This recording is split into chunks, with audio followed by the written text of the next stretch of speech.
one of our favorite finger foods and one of the favorite side dishes of the Philippines and our family. Everybody knows. That's right. Lumpia. Cooking lumpia today. And it's always like the first thing that everybody goes for because it's so easy to eat. This is what, 2 pounds of pork.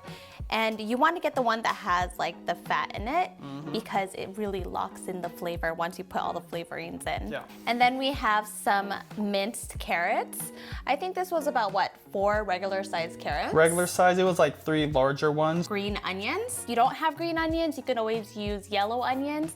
My mom likes using red onions, so it's really up to your preference. And we actually put these all into a food processor, but if you don't have a food processor, you can totally mince it up with a knife, obviously. But you want it to be fine so it integrates into the meat and it'll make for easier preparation later, which we'll talk about. Yeah. This is one of our secrets. We're using a garlic bouillon. This is kind of the liquid form of it. You can use any bouillon. We'll put the links down below to the specific ones we like. This will help not only flavor your lumpia meat, but it's gonna help with moisture. Last but not least, Chris, go ahead and move it down here, is the lumpia wrapper. If you can find the Filipino style, that is what you wanna look for. Pretty much any Asian market, if you go to the Filipino store, it's guaranteed to be there. Okay, so I'm gonna need your help, Penny.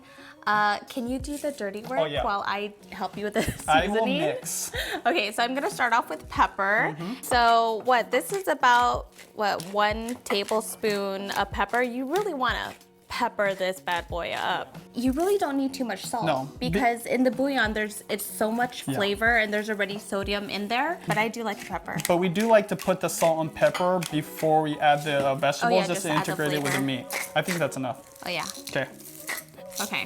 And then we're gonna throw in our vegetables. So let's go ahead and do the carrots first. When you're mixing in your vegetables or measuring it out, lumpia is very forgiving. We've got all the ingredient amounts down below in the info box, but don't worry, if you got a little bit too much carrots, a little bit too much onions, it's not gonna really affect it. And it's also preference, and you can put whatever you want in your seasoning, really anything. Some people put celery in their lumpia. Oh yeah, water chestnuts, right? Oh yes, I actually love water crunch. chestnuts because I like that crunch. And so like I mentioned before, normally we would put garlic in this, but today we're using the secret ingredient, which is garlic bouillon. Roasted garlic bouillon. There you go. So we're gonna put in 2 tablespoons of this. And again, you know, if you don't want it as flavorful, you could put less. This type of bouillon is very flavorful, so you really don't need too much. I think the first time I tried this, I put way too much flavoring and it was too salty. It's still edible. I mean, how can you really mess up lumpia? I really feel like it's important to mix with your hands because when you don't mix with your hands, it just doesn't integrate the same way, I found. So yes, it's a little dirty and it's raw meat, but you can always wash your hands. Well, that's the point of cooking. I mean, is it truly cooking if you're not, if your hands don't get dirty and if you don't have a dirty kitchen? Like, I think so. I love using my hands. I also like eating with my hands too. We're gonna wrap this up and keep it in the fridge. Really, you can just let it sit and marinate for 20 minutes and that's good. But if you really want the flavor, I would do it overnight. For sure. Okay, so now we're at our lumpia wrapping station. Now, some essentials that you're gonna need, of course, your lumpia wrapper, and it's very important that you pull apart each wrapper individually. The reason why you wanna do this first before you do anything else is because we're gonna cut it in half. And can you imagine cutting the wrapper in half and then you have to peel each one's like double the time. Yeah. So when you peel everything, I also peeled yours, you're welcome. You're gonna wanna cut it in diagonal so you have triangles. And really the reason why you would do this is just so that your lumpia wrapper will go far. So I feel like it's a very Filipino thing to be very frugal and to make the most with what you've got. So then you have double the amount of your lumpia wrapper. So this is a fun task that you can do with your kids. This is kind of like the initiation for the kids to learn how to wrap lumpia. And then you're gonna want to get a plastic bag. We don't have any piping bags, so we're just gonna use the regular seal bags. And what you do is you take your mixture and then you just put it into one corner. This is definitely one of the secrets because most people, I remember when I was young, I used to make this.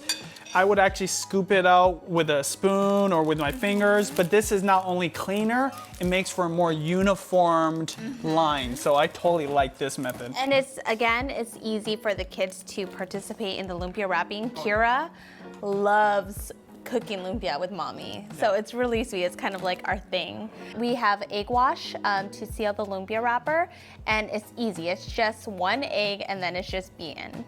See, and this is why it's so important that you mince up all the vegetables. Yes. It's actually even better if the meat is room temperature. I just do like a line in the center, and you're gonna wanna do it towards the bottom of your wrapper.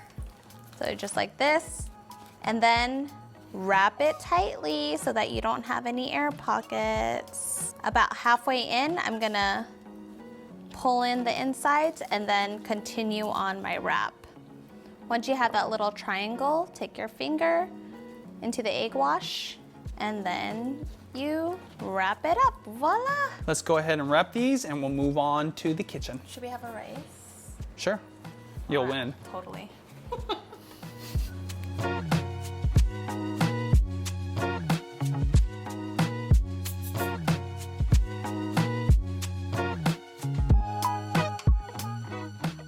We just got done wrapping the lumpia. That was a wrap. Yes.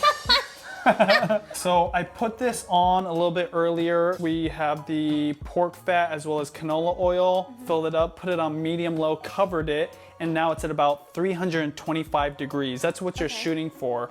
I never have a temperature, but a way for me to know when the oil is ready, I'll usually take like a wooden chopstick. You can use like those disposable ones, work perfect. But when you have it in and you hit the bottom of the pan and you see the bubbles, that's when you know it's ready. What we like to do is, cook one or two at first. Not only cut into it, but like literally take a bite. But yeah, let's go ahead and start cooking. So let's just do testers, okay? Let's just do 2 first. One thing I was gonna mention is we're using a big pot. This is a Dutch oven, but if you have a frying pan, totally will work. It just might take a little bit longer for you to cook. So these will probably take about 3 minutes since there's just 2 of them. Mom doesn't use this much oil. Okay, so yeah. Mom just used like a regular frying pan.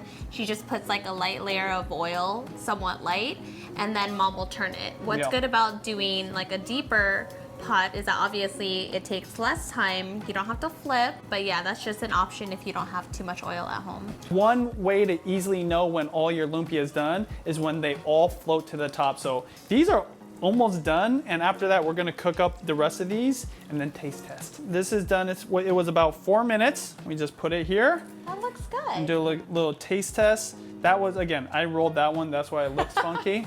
This is perfect. If it's a little tinge of pink, don't worry, that is cooked. We almost never temp it because, again, these are thin. You just taste it. Let's taste. Cheers. Oh my goodness. Right? Okay. It's hot. Okay, that is perfect. We're gonna go ahead and fry the rest of it so you guys can see the whole process, and then we'll go ahead and do one more taste test, of course, or maybe we'll taste them all.